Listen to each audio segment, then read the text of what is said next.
How is he? He's sleeping now. He'll be all right. No, thanks. Where'd it happen? Central Park and 86th Street, about an hour ago. Well, he took quite a beating for his age. Yeah. I've called another police officer to come over, lieutenant of detectives. I think he ought to talk to the old man.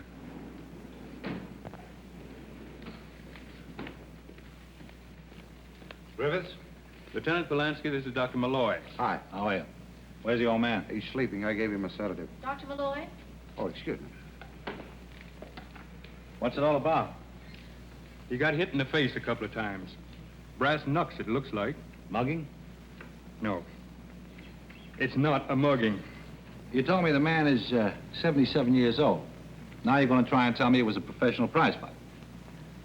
Well, the other guy's downstairs in emergency. And what are we doing up here?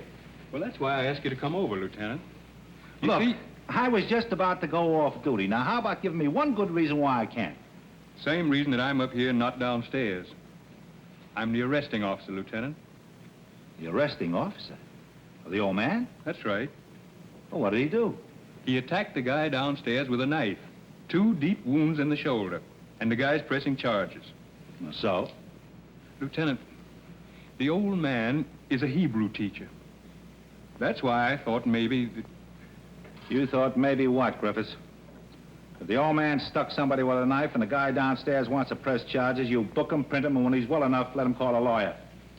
Lieutenant, would you do me a favor? Sir, go down to emergency. Talk to the guy. Any particular reason? Plenty. Okay, I'll humor you. What's his name and where do I find him? McWilliams. And you can't miss him.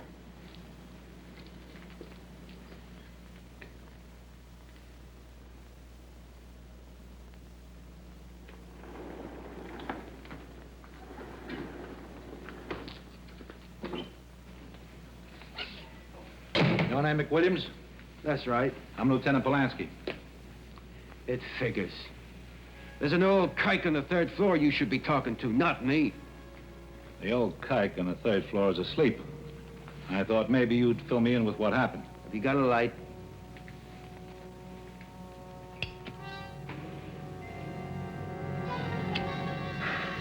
I'd be happy to fill you in, Lieutenant.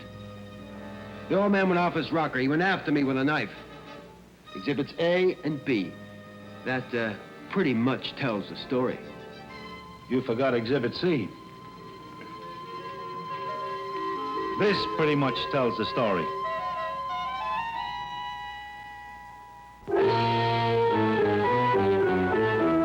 Insight. Stories of spiritual conflict in the 20th century.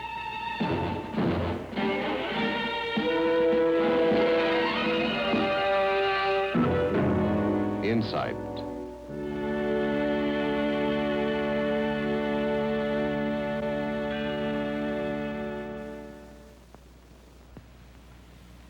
Our century has witnessed great triumphs of the human spirit, but it has also witnessed human degradation of incredible magnitude.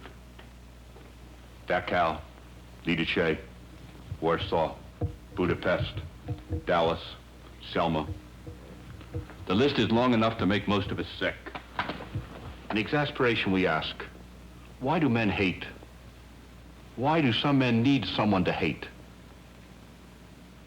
These are good questions. We should ask them, but we shouldn't be self-righteous. For the men who did these things are not unlike ourselves.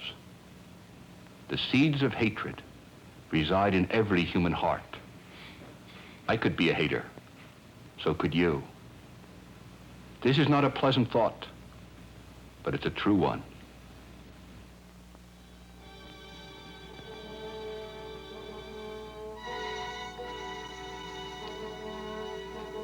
This belong to you, McWilliams? I'm a deputy commander in the American Fascist Party. What are these?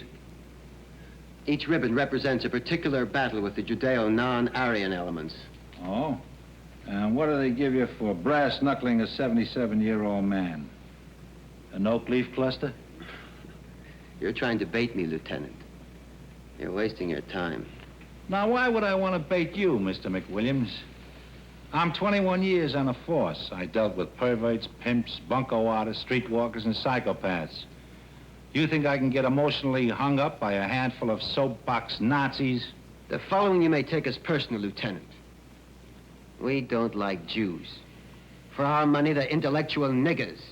Now, at the moment, you control everything. Press, radio, government, even police protection. You go through the motions of protecting people like me, but just through the motions. If I hadn't had a couple of bodyguards, I wouldn't be breathing now, thanks to your 77-year-old Jew. But let me tell you something else, Lieutenant. There will come a day, believe it now, there will come a day when 100,000 stormtroopers will line Fifth Avenue watching while they take people like you away in trucks. What's your first name, McWilliams? Joseph, why? I just like to know who I'm talking to. I already know what. Aren't you getting this a little mixed up? I'm the victim. Oh, you're the victim, huh? Yeah. Okay, Mr. McWilliams. This part is official. You're going to press charges, and the old man's going to be booked. And you'll be notified when and where to appear. That part's official. Now, this part is unofficial. This is between you and me. Abe Polanski and Joe McWilliams. I got a badge and a rule book that says that as long as you make orderly speeches and keep your hands to yourself, you can say anything and march anywhere, and I have to stand in front of you. Stop a bullet if need be to protect you. But, mister, if I ever catch you breaking the law, and that goes for picking a flower or spitting on the sidewalk, I hope to heaven you resist arrest. Because I won't need brass knuckles, Joseph. Just these. I'm glad we understand each other, Jew boy.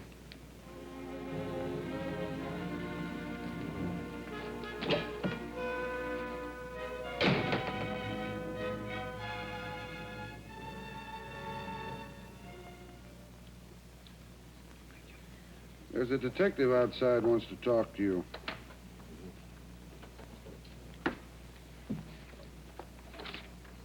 Okay. Mr. Fine, I'm Abe Polanski. You are a detective, That's right. so you must be here to arrest me. You're a Hebrew teacher, but I don't see you teaching. Logic yet, and in such strange places. You did a very serious thing, Mr. Fine. You realize that? To take a knife to another human being, I'm quite aware of the action, Mr. Detective, and of the consequences. So? So, I listened to him talking for over an hour. The Jews this, the Jews that, the communist Jews, the billionaire Jews, the Jews who mongrelize and leave their filth around the earth. I listened to him for over an hour. So, with a knife I had taken out to get sharpened, I spoke for 6 million dead. Buchenwald, Auschwitz, Mednik. I wanted to leave a monument. Mr. Fine, the dead body of a fanatic punk is no monument. What he can become, though, what you could make him, is a martyr. And the 6 million dead, forget them. You mourned them, Mr. Fine. That's your right, and their due.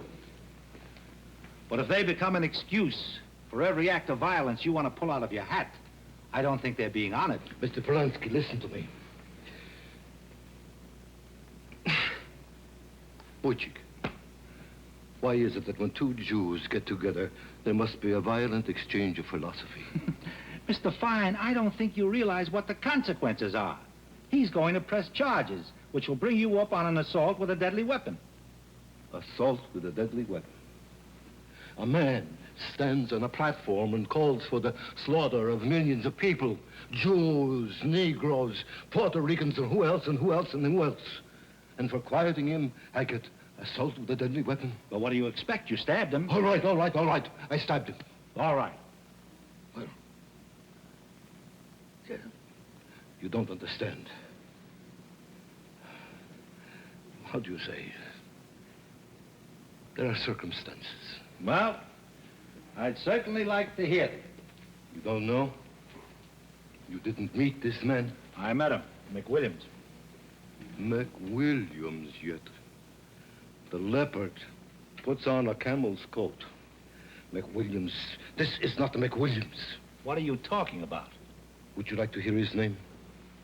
Would you like to know what I called him 20 years ago? I called him Seymour.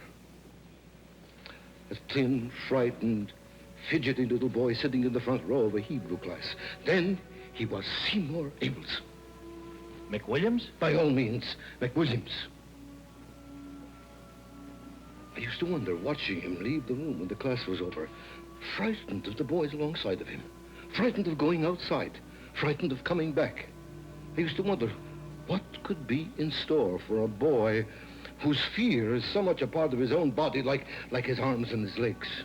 I used to wonder what could happen to this kind of boy. And then a week ago, his uncle comes to me. His uncle, an Orthodox Jew with a beard. His uncle Moshe, who attends the synagogue each morning for prayers. And this uncle tells me of his nephew, Seymour. Seymour, my former student. The backsliders. The Jews who think it's better business not to be Jews. They can change their names. The cowards with consciences, they will donate to a house of worship, but do it anonymously. But the special one, the one with such a sickness, the little animal in the jungle, the little rodent to whom survival is not a thing, this one must be king of the jungle. This one becomes a McWilliams. This one calls for ovens and cyanide gas and concentration camps on the Hudson River. Listen to me, my Yiddish policeman. A wild animal kills for sustenance, for a meal. But the McWilliams, this breed eats his own, and I wonder that even God can forgive this.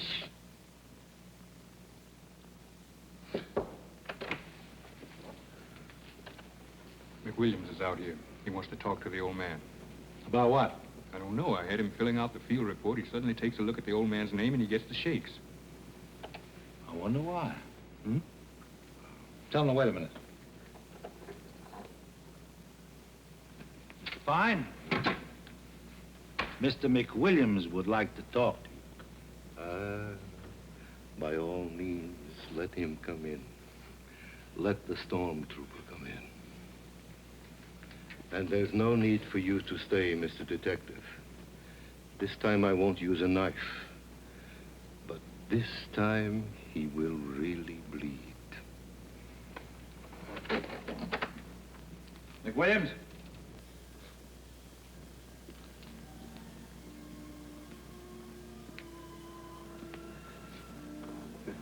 Mr. Fine? No, man-child. Tell me, what flowed from the hole I put in your shoulder? Was the blood of a pure Aryan variety? I didn't know it was you. I didn't know until I was out there filling out the report. Then I recognized your name. This is obvious. I gotta talk to you, Mr. Fine. Also obvious. Nobody knows who I was. Nobody? I know. Your Uncle Moshe knows.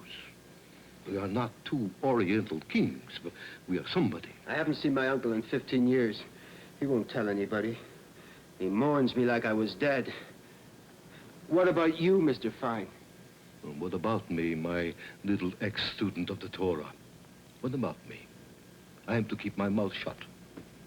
If I say that this fascist with the swastika and the medals is a Jew named Seymour Abelson, suddenly you will find yourself running out of street corners. You will find yourself listening to these monsters. Former friends pointing at you, saying the same things you said. The camps, the gas, the ovens. I won't press charges, I swear. I needn't tell them that you're the wrong man. Well, if that isn't enough, you tell me what is. One question, Mr. McWilliams, is it? This question. Why?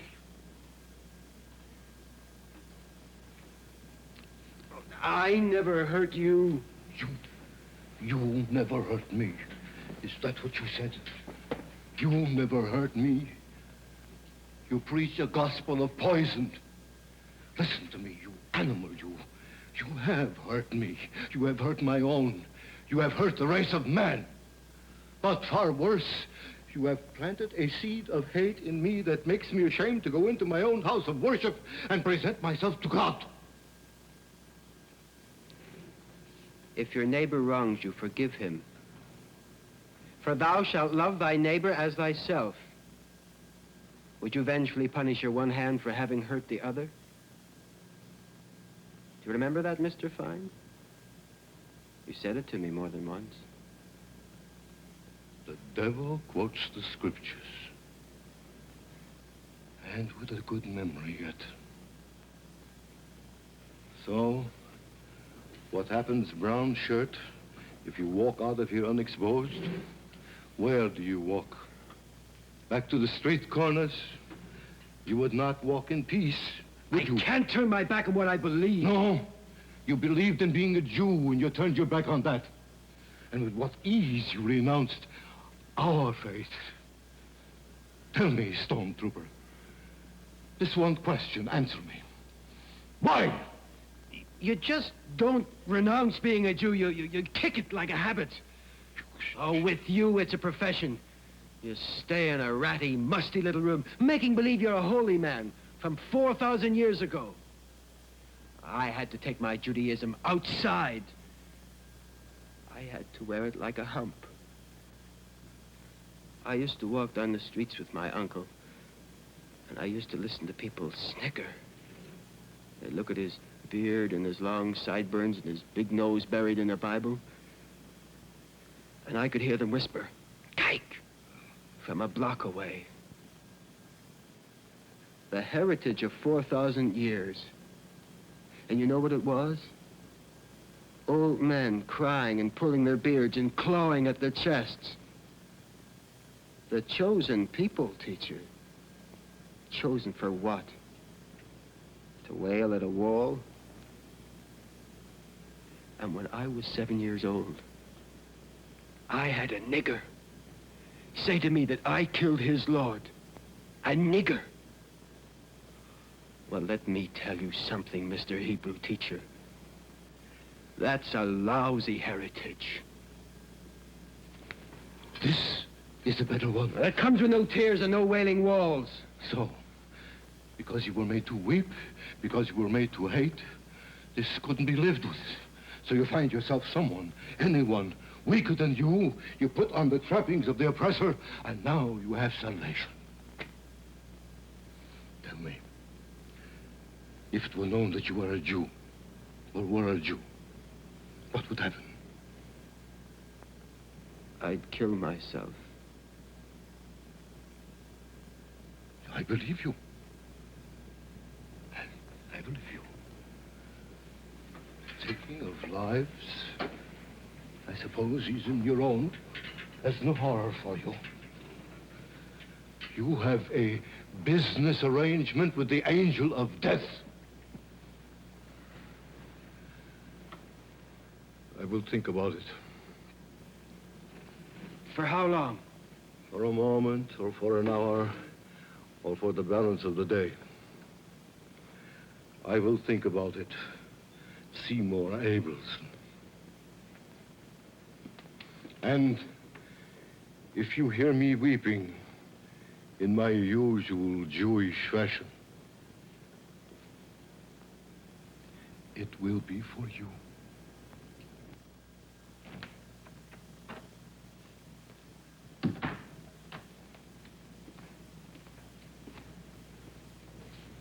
You know. Will you tell? That a Jew wants to kill other Jews? I got too much pride for that.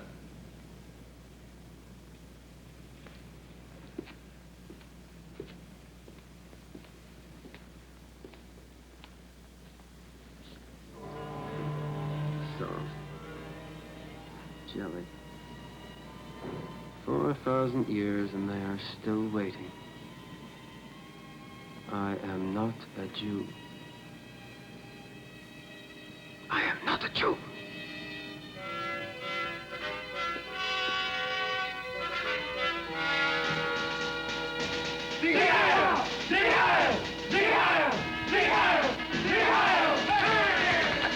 All right, gentlemen, listen to me. This is good for us. This is publicity. This keeps our name alive. Whenever the Jews strike back, it simply points up the battle. Do you understand? Yes! Now you listen to me. You don't have to sell anti-Semitism. You can give it away for nothing. You don't have to teach people to hate. The hate is already there. The trouble is they're too complacent. They won't get moving. This is my scar. And you know what your scar is? Your scar is having to live in a country that is overrun by the Jews, the non-whites. They sit in the high places in government, in the courts, with the police. They grin out at you from television sets.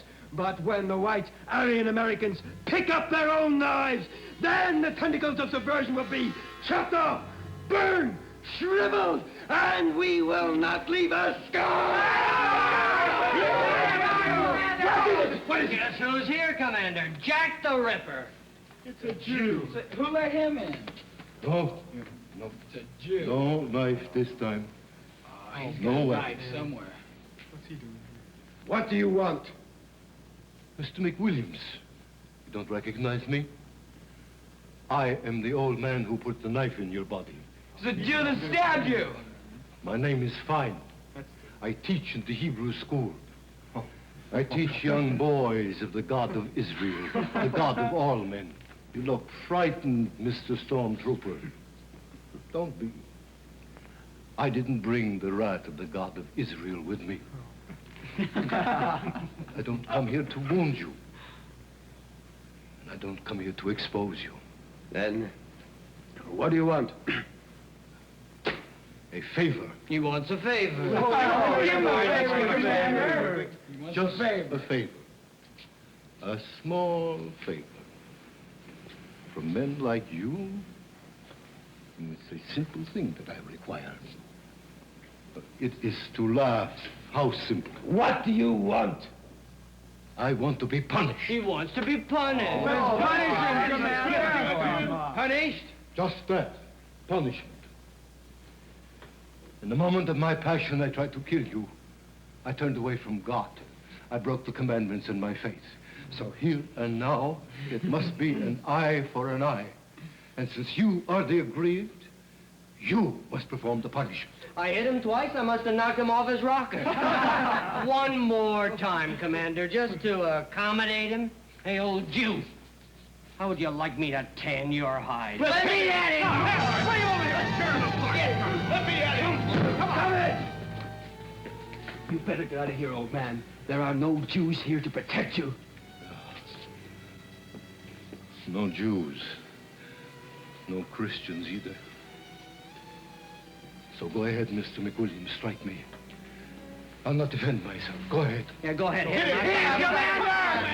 Hit him! Oh, you people just don't learn, do you?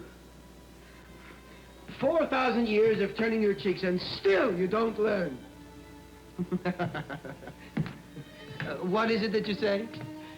Him who pelts you with stones, pelt him with bread?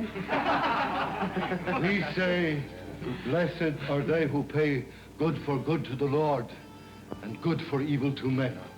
And we say there are Jews, niggers, spicks, wops, hunkies, and pope lovers. And anyone who tries to defend them, they are the enemy. That is what we say. And not only do I defend them, I call them my brothers. So I am the enemy. So strike me, Mr. McWilliams. Strike me down!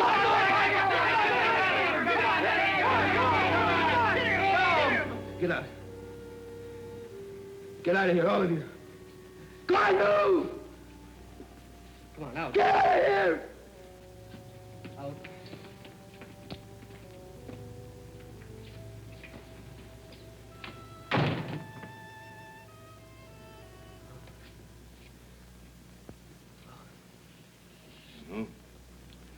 It is written, seek the good in everyone, reveal it and bring it forth. you have been revealed. We better get out of here now.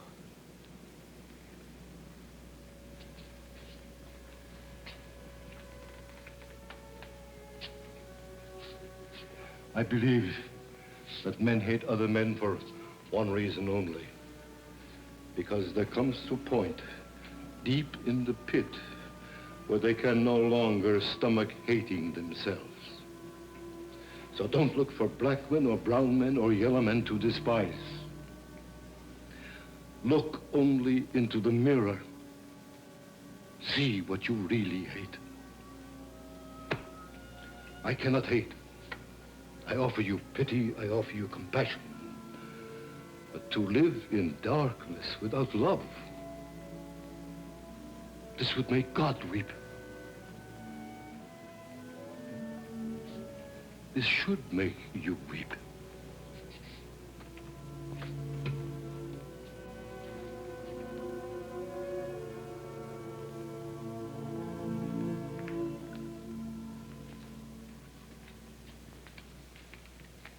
Mr. Fine?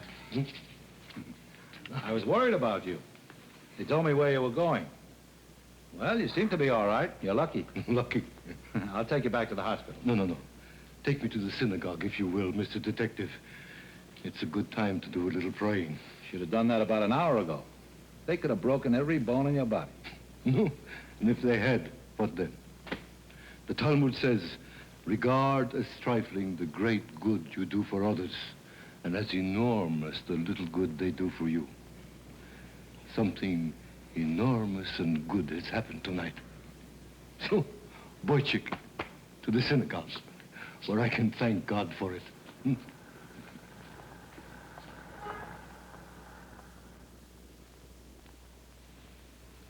There's a Mr. Fine and a McWilliams in each of us. Most of us don't want to be like McWilliams. And yet too many of us allow circumstances to cause us to act like McWilliams.